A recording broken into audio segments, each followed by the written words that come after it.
Araw may gagawin tayo. Di ba? Power on natin. Yan. Yan. So ganyan lang siya, nag widescreen yung display niya. Yan, lumabas naman yung smart pero aninag na lang, ano, widescreen na kasi siya.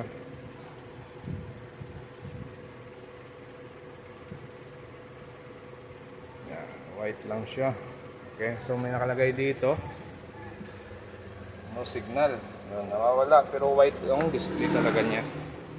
Okay, buksan natin. At kung bago lang kayo sa aking channel, huwag kalimutan mag-subscribe. Ito yung kanyang model, Devant 43 inches. Unang sira niya ito. Sarado pa yung selyo nito. Okay, so ito na. Nabuksan na natin yung unit niya. Ganito yung kanyang mainboard. Tapos mayroon siyang T-con. At panel niya ito.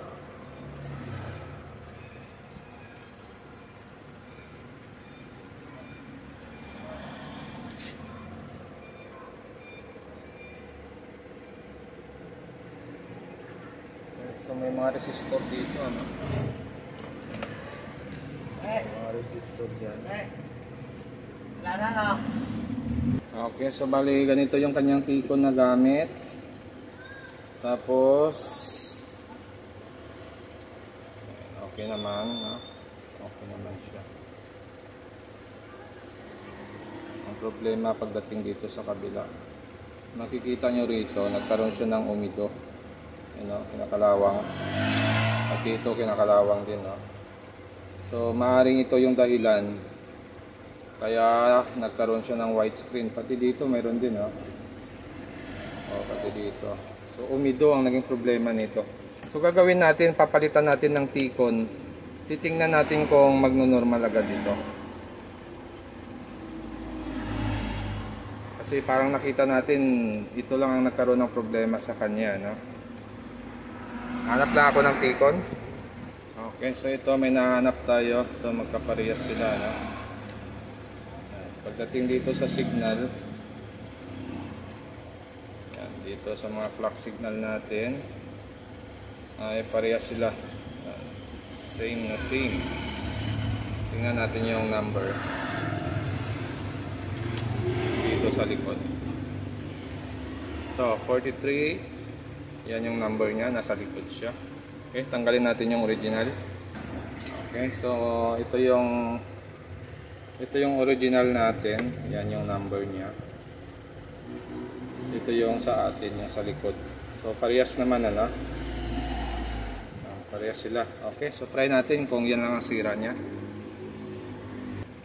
Okay, so testing natin. Titingnan natin kung yun lang talaga ang problema niya.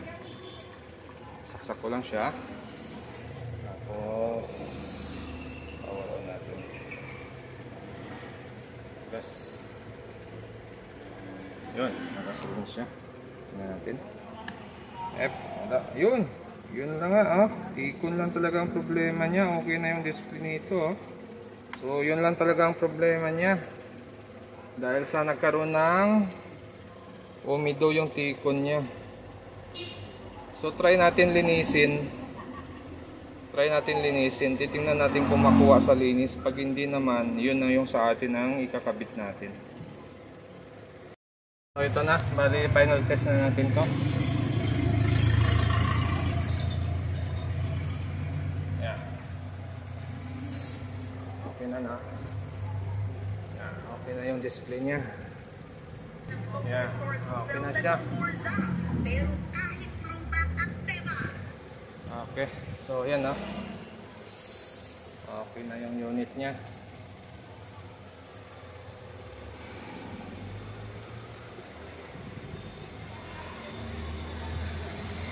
Okay, so hanggang dito na lang yung video natin. At kung bago lang kayo sa aking channel, huwag kalimutan mag-subscribe sa susunod ulit natin na video. So ito, kaya pa naman siguro to i-repair. Kaya lang, kailangan matanggal mo yung pinaka-umido dito sa singit ng pin. Kasi nagtagos siya pati dito sa loob. Nagkaroon din siya ng problema. Yan, oh, may umido.